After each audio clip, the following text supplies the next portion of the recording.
Bom, hoje a gente vai falar um pouco sobre o livro Não Nascemos Prontos, do Mário Cortella.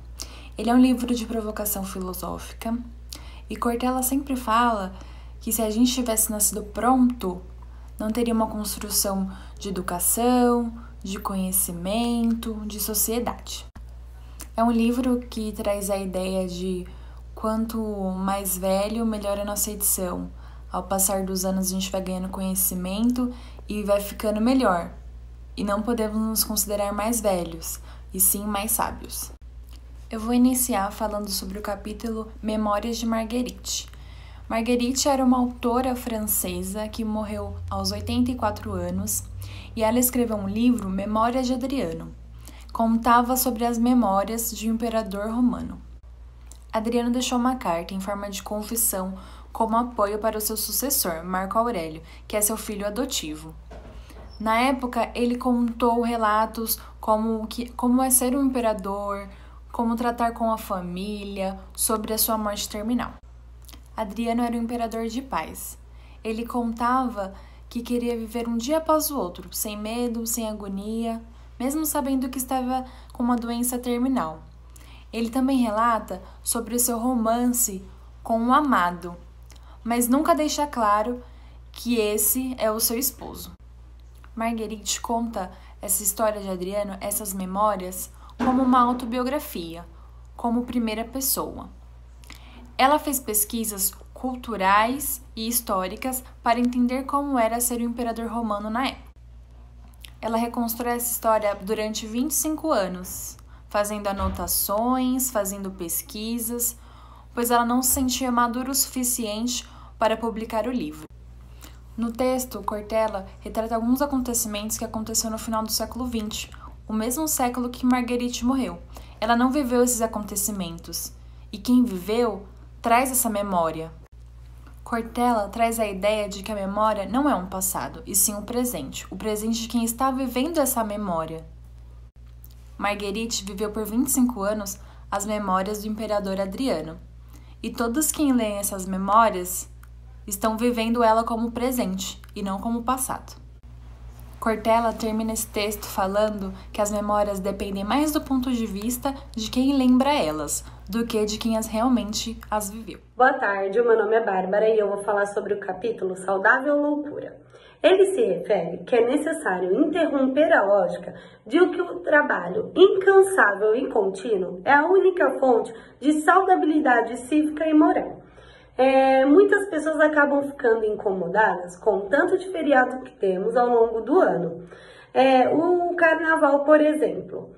Essa ociosidade acaba gerando um incômodo em muitos, pois pensam que não serão tão produtivos quanto se estivessem trabalhando.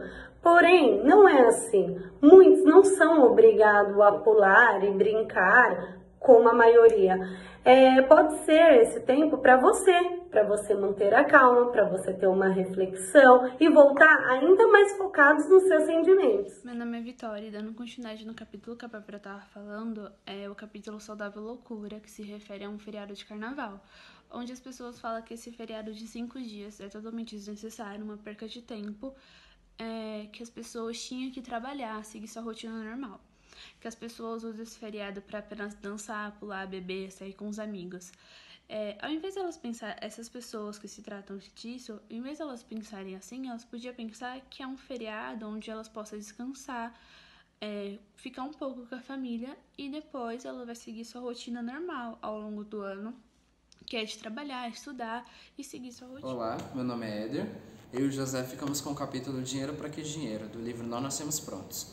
O capítulo em si enfatiza a importância do dinheiro e o seu efeito na nossa vida. Logo no começo, Alexandre Dumas cita que a gente deve dar ao dinheiro nem a sua maior e nem a sua menor importância do que ele realmente vale. O dinheiro é essencial na nossa vida, mas devemos buscar uma equidade sobre ele. O capítulo continua retratando a vida da obra de arte dos 12 Césares, onde o imperador cobrava impostos da sua população e se vangloriava por isso. Seu filho Tito não gostava, e um dia o imperador perguntou para o Tito, o cheiro te incomoda? E Tito falava, não tem cheiro. Mas o ponto essencial é que o dinheiro nos martiriza até realmente a gente ter mais. Devemos tomar cuidado sobre isso. O capítulo Dinheiro para que dinheiro, do livro Não Nascemos Prontos. Na tratante na sedução obsessiva pelo dinheiro, o capítulo ele faz uma correlação com uma frase do pensador Millor Fernandes, onde ele fala que o dinheiro é o único veículo de transa social que não se utiliza na sua história nem de veículos afrodisíacos, nem de mulheres nuas, só de imagens de políticos e escritores.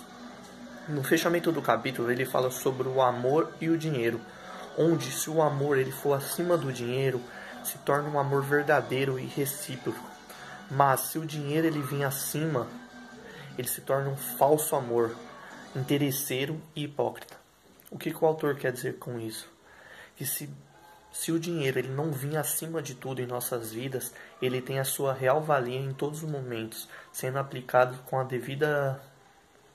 nas devidas necessidades e com a sua suma importância. Bom, eu vou falar sobre os 2 primeiros parágrafos do capítulo Enquanto a Vida, onde Márcio Sérgio Cortella coloca em questão se os dias de hoje não estão difíceis.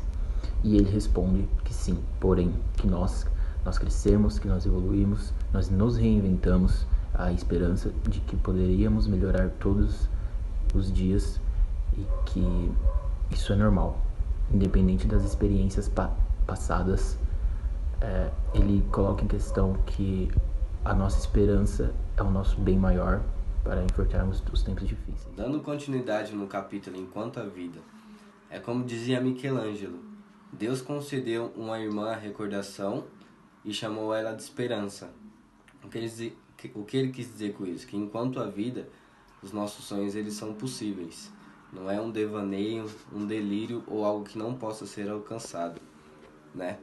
E antigamente, números pragmáticos, né, diriam que isso é uma concepção sensível, né? Esses são os incapazes de compreender a esperança. Esses são as pessoas que não possuem esperança, né, nos seus sonhos e nos seus objetivos. Meu nome é Vitor. Hoje eu vou falar sobre o triunfo da morbidice. O Blaise Pascal é um pensador que ia sempre em busca de explicações sobre nós e o sentido daquilo que fazemos. Dizia que quando estamos de boa saúde, admiramos-nos de como seria possível estar doente. Quando isso acontece, medicamos-nos alegremente.